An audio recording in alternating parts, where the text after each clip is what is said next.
Hello everybody, I'm Gary York, and I'm here today with retired Polk County Sheriff's Deputy Jeff Hugel, and he's also an avid woodsman. And we just got back to camp and showered up after a 5.3 mile hike in the woods.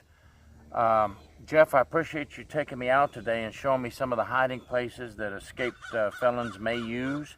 And we only showed a few to bring awareness to everybody and to get your minds working.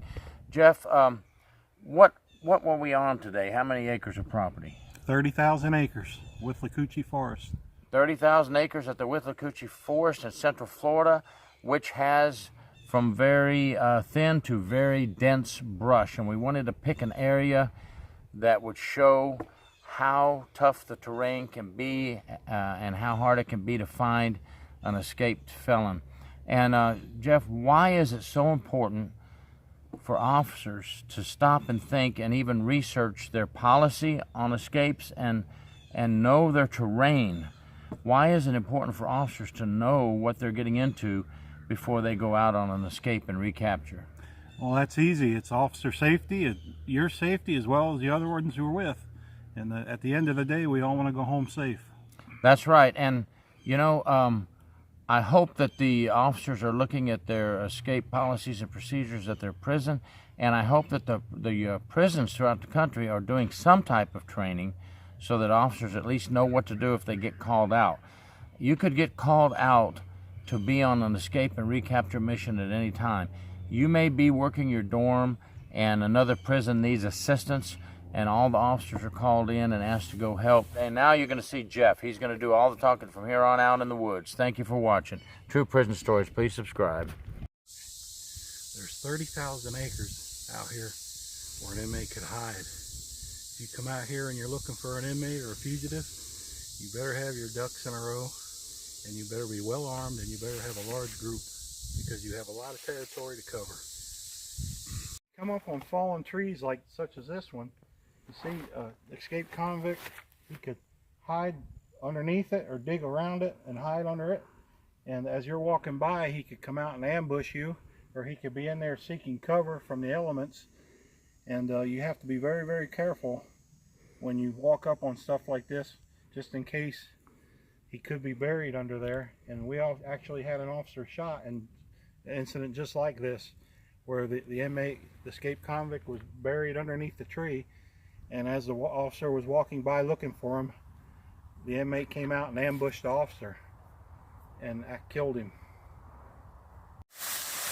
Taking me through the woods in a fashion that an escaped felon may use to avoid recapture. And he's taking me through some pretty good terrain here in Central Florida. Rather than walking through all that brush that's waist or shoulder deep, you can sit and perimeter your men on these high points and look down. And if the escaped prisoner is going through this ravine, you have everything covered with binoculars, a rifle, and a scope.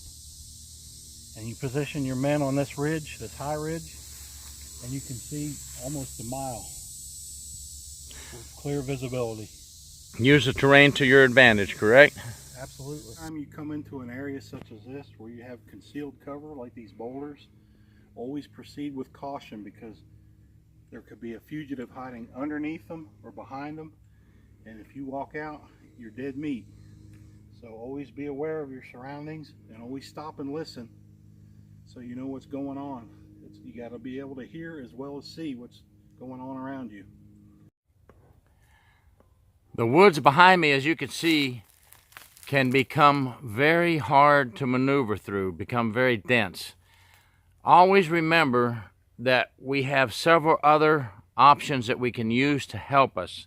Don't be a hero. Make sure you have plenty of people, if you go into a thick, dense area, to cover for each other. And also send the bloodhounds in first. We have bloodhounds, we have the K9 unit, we have the prison bloodhounds, prison K9, and then we have K9 from the streets as well that are always with us on these escapes. So send them in first. Send your K9s in first. They know how to maneuver through here, and they'll probably save you a lot of trouble in the long run. And we also have air support. and we have infrared for at night and things like that. So please, use everything we have. All this video is today is to give you something to think about. We can't cover everything on prison escape in one video. That's why I'm going to do 2 more after this. I have an article coming out, I believe it's October 21st, in Corrections 1 on how to be prepared and what to have and what to take on an escape and recapture mission, okay? But today we just want you to be aware of the dangers of what can happen on escape. Remember, Richard Matt, when he was shot by the U.S. Border Patrol agent, he pointed a 20-gauge shotgun. He was laying in the woods just like this behind me, and he was laying in the woods. The agent saw him. He saw the 20-gauge shotgun rise up to be pointed at him, and he shot Richard Matt with an M4 using .223 ammunition. So remember how dangerous it is. It's just not a walk in the park. That's all we're trying to show you in this video. And remember, escaped felons need food. They need water. They may come close to farms. For some reason, most of our escapes, well, obvious reasons, most of our escapes are in rural areas like this behind me and the farmland in front of me. Why? Because in the United States, the majority of our prisons are located outside of the city, far away from the city.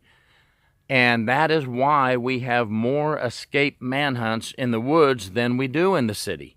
But we have tracked inmates here in Florida all the way from the rural area of Hendry County, Florida, down into the city of Tampa. So it does happen if they have enough time to get that far.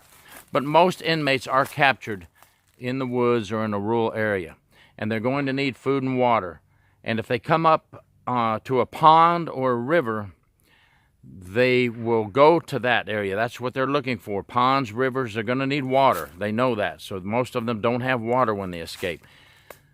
Don't go up to the pond or river at first. Send your canine unit, send your bloodhounds into the water to search.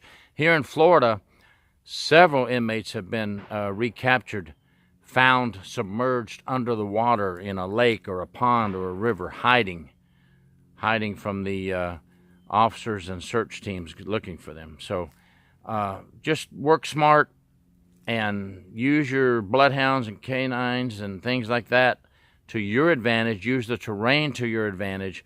And we hope, Jeff and I hope this video just makes you think a little more. Because guess what? Sitting in the dorm every day and making your rounds and fighting that battle is one thing. Dealing with the attacks on officers, dealing with the bloody violence among inmate on inmate assaults. The dangers we face inside the prison go outside the prison as well when an inmate escapes. And believe me, if an inmate takes the initiative to escape from a prison, more than likely they don't want to come back, and they will hurt you if they find you. Please take it serious.